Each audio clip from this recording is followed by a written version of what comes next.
Alex Eala just triggered a billion-dollar brand battle, and the tennis world has never seen anything like it. A 20-year-old girl from the Philippines walked into the center of a global sponsorship war, and by the time the dust settled, three of the world's biggest sports brands were scrambling, while an entire nation held its breath. But here's what nobody is talking about. It wasn't just the real deals that shook the world.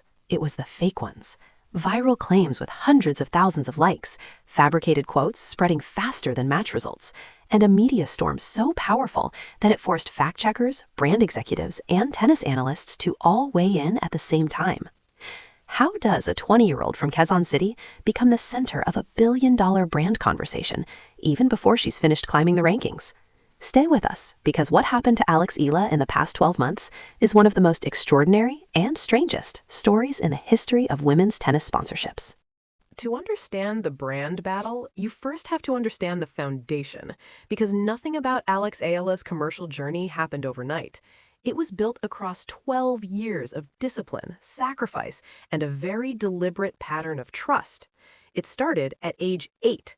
8 years old. Most children are still figuring out how to tie their shoelaces, and Alexandra Maniego Eala was already signing her first endorsement contract. Globe Telecom, one of the Philippines' most powerful telecommunications companies, saw something in the little girl from Quezon City that nobody else had yet recognized. Potential so magnetic that it was worth betting on before she had won a single professional match. That first deal would prove to be one of the most prescient decisions in Philippine sports marketing history. Then came Babolat, the French tennis brand that supplies elite players across the globe, partnered with Eala during her junior career, placing their iconic Pure Aero racket in her hands, the same frame used by some of the best players on tour. It wasn't a casual arrangement. It was a statement. Babolat doesn't chase talent for publicity. They invest in futures, and in Eala, they saw a future worth securing. Nike followed in 2019, when the global juggernaut of sportswear chose to outfit a teenage Filipino girl. It signaled something seismic to the broader tennis world. Nike doesn't sign athletes for sentiment. They sign athletes for market share, for story, and for the rare electricity that makes fans lean in. Eala gave them all three. By 2022, the Bank of the Philippine Islands entered the picture as well, positioning Eala as the face of discipline and financial literacy for an entirely new generation of Filipino youth. And in July 2025, she added a fresh Filipino brand to her portfolio, Locally Juice, announced as her ambassador role coincided with her Wimbledon debut. Think about that roster for a moment.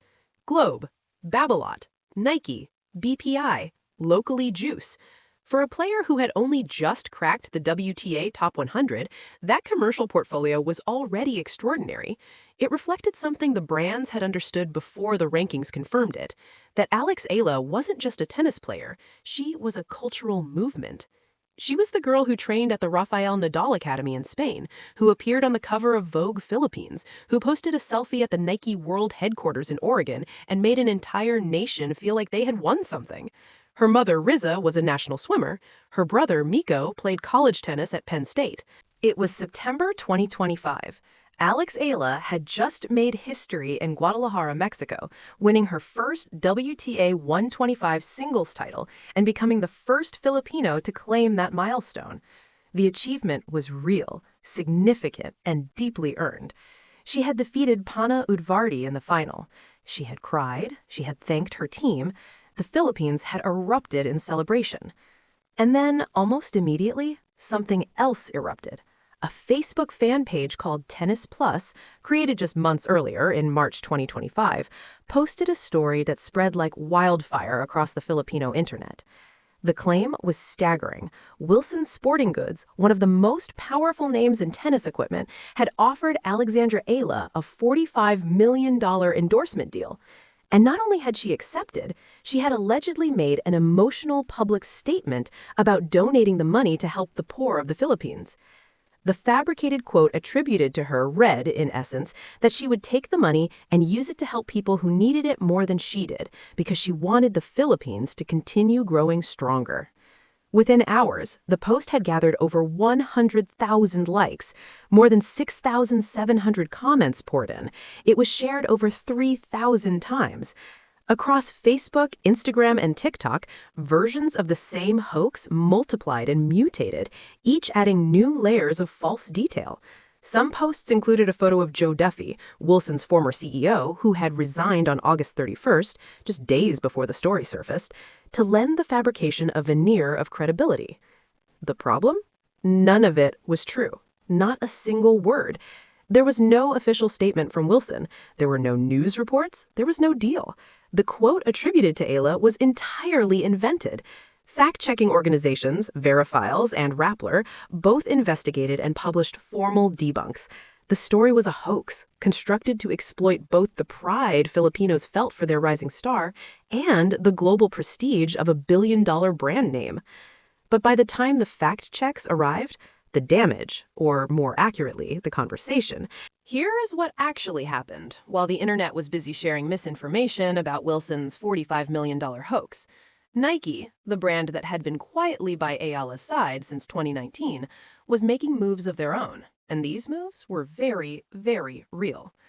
Reports emerged that Nike had renewed their partnership with Eala in a deal reportedly valued at $75 million. $75 million, not 45.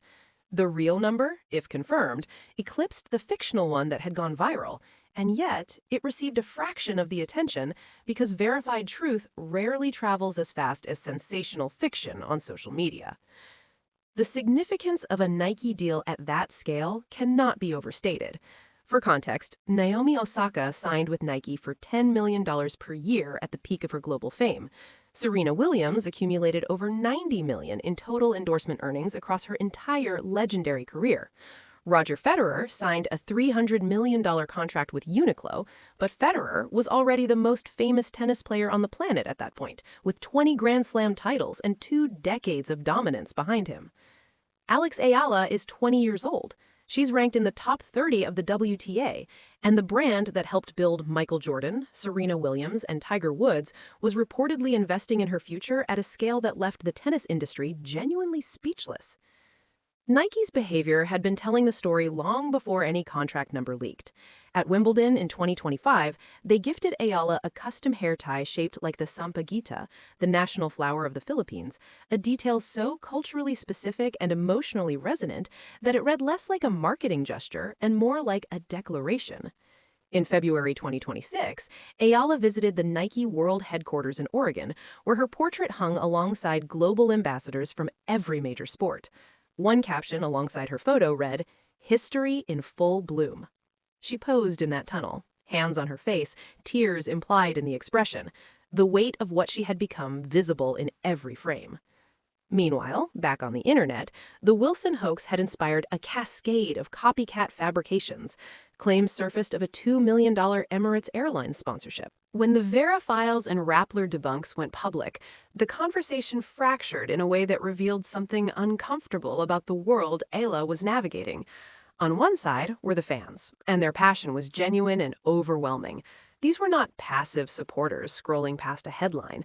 These were Filipinos who had stayed up through the night to watch her defeat Iga Swiatek at the Miami Open, who had packed stadiums across Oceania and the Middle East to cheer for a girl they saw as their own.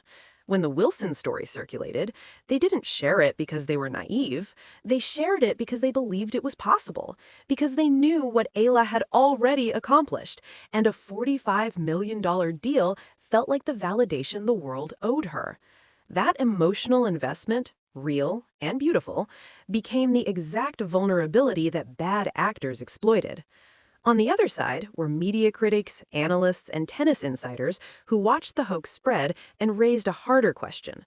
Was the Filipino sports media ecosystem equipped to protect athletes from this kind of weaponized misinformation? The fake stories weren't casual gossip. They were constructed with fabricated quotes, misused executive photographs, and clickbait architecture designed to bypass critical thinking. The fact that one post generated over 100,000 likes before fact-checkers could respond was not just a social media problem, it was a structural one. And caught in the middle, Silent, composed, and focused entirely on her next match was Alex Eala herself. She said nothing publicly about the Wilson hoax, nothing about the Emirates fabrication, nothing about the Michael Jordan myth. She let her racket speak. She reached the quarterfinals in Dubai. She made the semifinals in Auckland. She posed at Nike headquarters with a peace sign and a smile that said everything her silence didn't. But observers who watched closely noted the pressure this kind of noise places on a 20-year-old athlete. Every fabricated deal that goes viral raises the bar of public expectation without her consent. Every fake quote attributed to her shapes a narrative she never authored. And every debunking, while necessary, reminds the world that the hunger surrounding Alex Eala, while the internet was manufacturing billion-dollar myths around her name, Alex Eala was doing something far more interesting. She was winning. Not in the way that makes highlight reels, though she made those too. She was winning in the quiet, grinding, week-by-week way that actually builds a career. She entered the 2025 Miami Open ranked 140th in the world, awarded a wildcard that many analysts considered a generous gift to a local crowd favorite. What followed was not a gift. It was a dismantling. She defeated Yelena Ostapenko, then Madison Keys, an Australian Open champion, then Iga Swiatek, five-time Grand Slam winner and one of the most dominant players of her generation, defeated in straight sets. She became the first wildcard in WTA history to defeat three major champions in straight sets at a single tournament. She reached the semifinals. She entered the WTA Top 100 as the first Filipino ever to achieve the ranking milestone. Think about what that run did to every brand conversation happening around her. Nike's investment was no longer a gamble, it was a prophecy. Babolat's decade-long partnership looked prescient. Globe Telecom's faith in an 8-year-old girl now had a Miami semifinal to point at, and every fake sponsorship story that had circulated online, every Wilson hoax and Emirates fabrication, suddenly looked even more absurd, because the real story was already staggering enough. At the SEA Games in Thailand, she won gold in women's singles. She reached the quarterfinals in Dubai at a WTA 1000 event. She reached the semifinals of the ASB Classic in Auckland. She stood in the Nike World Headquarters tunnel in Oregon in February 2026, ranked inside the world's top 31, her portrait hanging beside the greatest athletes in global sport history, and she threw up a peace sign with the unbothered calm of someone who has been preparing for exactly this moment since she was 4 years old. History in full bloom, the caption said. Not a rumor, not a hoax, a documented, photographed, verified moment. Eala standing inside the house that Nike built, recognized as one of their global ambassadors across all sports, a 20-year-old from Quezon City who trained at the Nadal Academy in Spain and came home to carry a nation's dreams on a Babolat frame. The brands that chose her didn't need the viral myths. The real story was always bigger. And that brings us to the question that every brand executive, every tennis analyst, and every fan who watched this unfold now has to answer. What does this all mean? Here is the truth that the entire Alex Eala brand saga, real deals, fake deals, viral hoaxes, and all, forces us to confront. The tennis world is changing, not slowly, not quietly, dramatically, and on a timeline that nobody predicted. For most of the sport's modern commercial history, the biggest sponsorship conversations revolved around a small handful of names: Williams, Federer, Djokovic, Nadal, Osaka, Swiatek.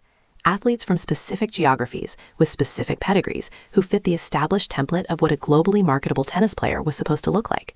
The brands knew the formula. They had been executing it for decades. And then Alex Eala walked onto a court in Miami as a wildcard and beat 3 Grand Slam champions in a row. What the brands understand, and what the viral fake news stories accidentally confirmed, is that the geography of tennis fandom is shifting. The Filipino diaspora is one of the most globally dispersed communities on the planet, with millions of passionate supporters spread across North America, Europe, the Middle East, and Australia. When Eala plays a match, stadiums don't just fill up, they overflow. When she reaches a semifinal, Philippine television ratings spike. When she visits Nike headquarters, Filipino social media accounts repost the images in the thousands. Nike's reported $75 million renewal wasn't just a bet on a tennis player. It was a bet on an entire market, an emerging geography of fandom that the sports commercial machinery had never fully tapped. Babolat's decade-long patience suddenly looks like the shrewdest long-game decision in racket sponsorship history. Globe Telecom's deal when she was 8 years old now reads less like a hometown feel-good story and more like the most profitable youth endorsement in Philippine sports history. And the fake stories, the Wilson hoax, the Emirates fiction, the Michael Jordan myths, while damaging and irresponsible, revealed something important about the gap between where Alex Eala is and where the public's hunger for her has already arrived. People were ready to believe a $45 million deal because they already understood in their hearts that she was worth it. The misinformation moved fast because the truth underneath it was already extraordinary. What comes next for Eala is the genuinely exciting part. So here is where we leave this story. Not at a finish line, but at a starting block. Alex Eala didn't trigger the brand battle by chasing it. She triggered it by being undeniable, by showing up to Miami as a wild card and leaving as a legend in the making, by training quietly at the Nadal Academy while the internet screamed fake numbers around her name, by standing in the Nike tunnel in Oregon with a peace sign, ranked 31st in the world with the actual best of her career still ahead of her. The fake news exposed the hunger, the real deals confirmed the vision, and the court, as it always does, told the truth. The question I'll leave you with is this. If this is what the brand world looks like around Alex Eala before a Grand Slam title, before a top 10 ranking, before the peak of her career, what happens when she gets there? Drop your answer in the comments. We genuinely want to know what you think. If this story moved you, if you felt that tension between the real and the fake, between what the world was saying and what Eala was quietly doing, then you already know why this channel exists. Subscribe, hit the bell, because the next chapter of Alex Eala's story is coming faster than anyone predicted, and you don't want to watch it late.